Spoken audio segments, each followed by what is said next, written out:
Hi, my name is Dr. Pickens, and I am your instructor and also the course writer for English 10 with the Southern Indiana Education Center. I'm really thrilled to have you as a student. The purpose of this video is to introduce you to the course and what you'll be learning and what the expectations are, but also to introduce myself a little bit so that you can get to know me and some of the expectations that I'll have as your teacher. It's kind of hard to get to know someone online, so I'm hoping that this is a little bit more helpful so that you don't just see a name or a face, but you kind of get to know the person behind that. And I'm also hoping that you introduce yourself as well, because I'm really looking forward to getting to know you this semester. The theme for this semester and for this year for English 10 is Farm to Table.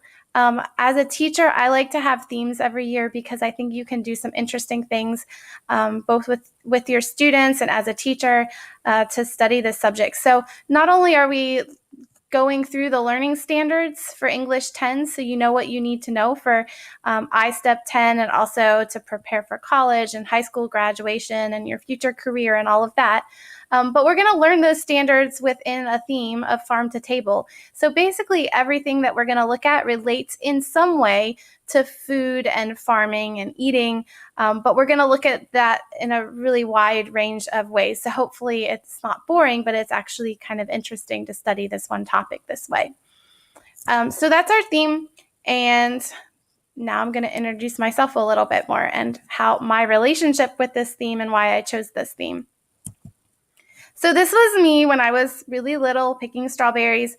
Growing up, my family had a really large garden, in part because my mom, I think she liked doing that, but also our family didn't really have a whole lot of money. And so growing a really large garden and then canning and freezing everything was a way to make sure that we had food to eat.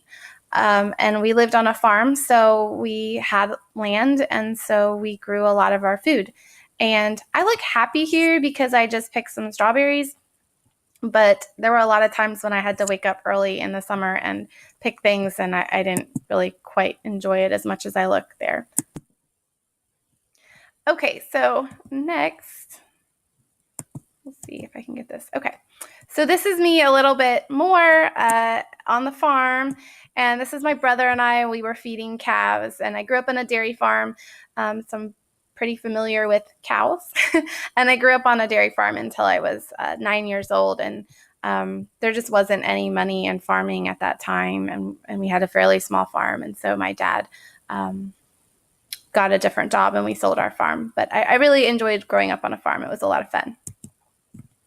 I currently teach at West Washington School Corporation, and our school district is literally in the middle of a cornfield. And I like that. I live in a really rural district in Southern Indiana. It's close to Salem, and I love teaching there. I've taught there for 7 years now. And this is just some of my students. I absolutely love my students, and I have a really fun time teaching. And that's one of the reasons I'm looking forward to having you as a student as well. I'm also the advisor for National Honor Society. I teach all the 10th grade students at my school, and I have since I've started there. And I also teach AP Language and AP Literature. I've also, since doing the Farm to Table theme, have done some cooking with my students, and that's really fun. And I wish we could do that online, but that doesn't really work. But anyways, I like to do kind of hands-on things with my students when I can. This is my husband. My husband and I met in Scotland, and I'll talk about that more a little bit later, but he has lived in Southern Indiana for his whole life, and his family has actually lived on the same property since before Indiana was a state, which I think is pretty cool. And I also have 2 daughters, and one of them was just born in September, and one of them is 3 years old. You can decide which one was which. But my oldest is Hazel, and my youngest is Iris, and they're pretty great. They're really easy, and I have a lot of fun being a mom. Okay, so I did my master's and my doctorate in Scotland, And a doctorate is kind of the most advanced degree that you can get in education, and that's why I'm called doctor. I am not a medical doctor. I cannot save your life. The University of Glasgow was founded in the 1400s. That's the university I went to in Scotland, and the buildings kind of look like the buildings from Harry Potter, which my students always tell me that. They're like, that looks like Harry Potter. It does. J.K. Rowling was from Scotland, and so I think there's some stuff going on with that. And this was me graduating, and that's kind of what some of the classrooms look like. It was just cool. I got to live in Scotland for about 2 years, and I absolutely loved it. I was really lucky. I'm originally from Pennsylvania, but then I got to live in Scotland. And then while I was there, my husband was also a student, and I got to meet him there. And the rest, as they say, is history. That's how I ended up in Southern Indiana, and I really love it here.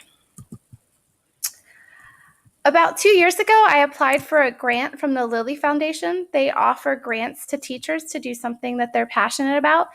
And after a lot of thought, I thought, I am really passionate about cooking. And so I applied for a grant to go to Europe for 6 weeks to Spain, Italy, and France, and to take cooking classes and eat lots of food. And they actually gave me a check so that I was able to do that. It was really a once-in-a-lifetime opportunity. And when I got back, I was trying to think how I could use that in my classroom more. And so I developed this farm-to-table theme, and it's really allowed me to share some cool things with my students about my experience. This was me taking cooking classes in France. You can see my daughter here too. She was kind of taking cooking classes too. This was one of the farmers markets, I think, in Spain. We went to a lot of farmers markets and saw a lot of fresh fruits and vegetables. We also saw a lot of fresh seafood. I'm trying to line this up so you can see this. So there was a lot of fresh seafood, which was really cool, and I think they're beautiful. Here's me taking more cooking classes. This was me in Spain.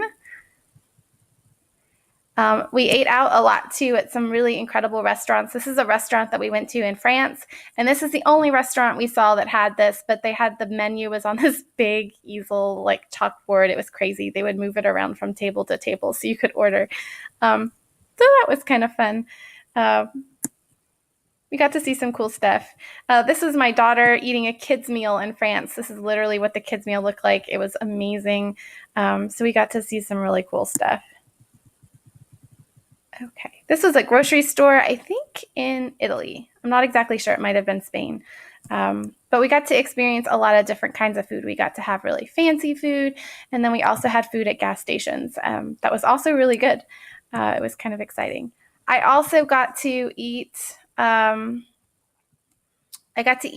at a restaurant that my favorite author, Ernest Hemingway, ate at, and it's one of his books takes place in this restaurant. There's a scene in this restaurant. So that was really cool to kind of get to do that as well. My daughter really liked the food, and this was her eating some squid on a piece of bread, and I'm making a face because she was so excited about it. It was weird.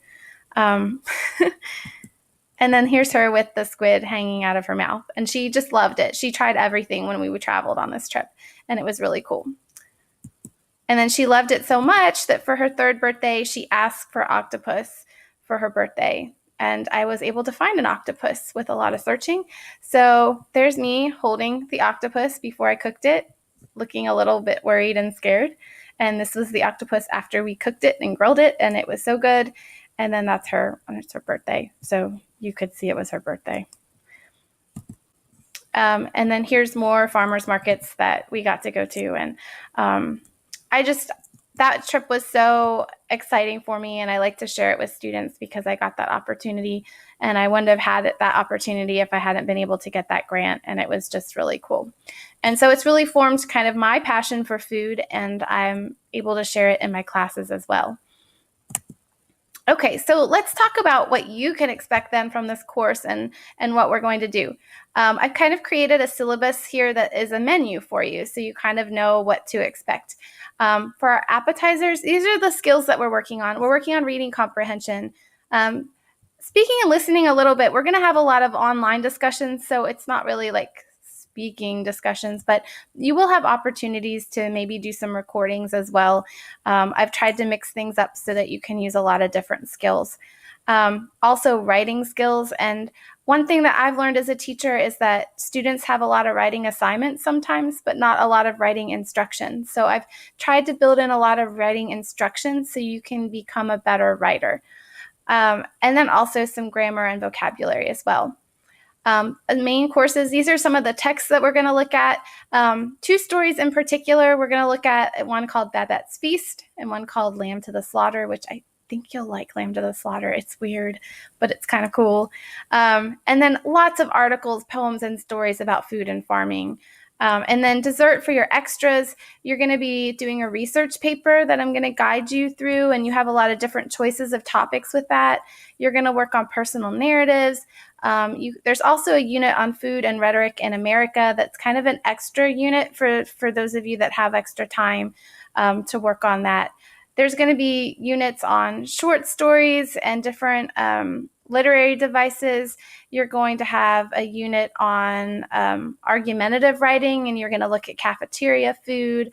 So you're really going to have a range of topics. As far as what you can kind of expect from this classroom, first of all, I understand that we all learn differently, and we experience learning in different ways. So at times you'll have alternate assignments that you can choose from. At times you'll have different ways that you can show how you've learned. But if you need extra time to work on something, or you need a different way to learn something, please let me know, because I like to give students options in my classes, and I want to give you that option too. I also believe that everyone can be successful. And so you can't just skip out on assignments or take a 0 on things. You need to finish your work. And if things aren't done correctly, then you need to get feedback and help from me and then redo it. So if I make you redo something, it's because I think you can be successful. And I'm going to do what I can to help you be successful like that. You can also redo any assignment, okay? Sometimes I'll make you redo an assignment, but you can redo an assignment and get the new grade. And so let me know if you want to do that and how I can help you. Also, plagiarism and cheating is stealing someone else's work, and it can result in a 0, or more likely result in requiring you to redo the assignment. I don't want you to take the easy way out. I want you to learn from this semester. There's also my contact information there. I'm available through email, through Twitter, through Facebook and Google+. So those are ways you can reach me. But probably the easiest way to reach me is in the It's Learning platform. There's ways that you can send me a message. Please don't be shy. If there's things that you feel like you need help on, or ways that I can help you, or you just have a quick question or want me to look over things, I'm here to help you and to help you be successful. So I think that's everything. This was a little longer than I intended, but I hope that this information is helpful. I hope it's helpful for you to get to know me a little bit and to know the things that I'm excited about. And I'm excited to get to know you a little bit more also. Thank you. I look forward to this semester.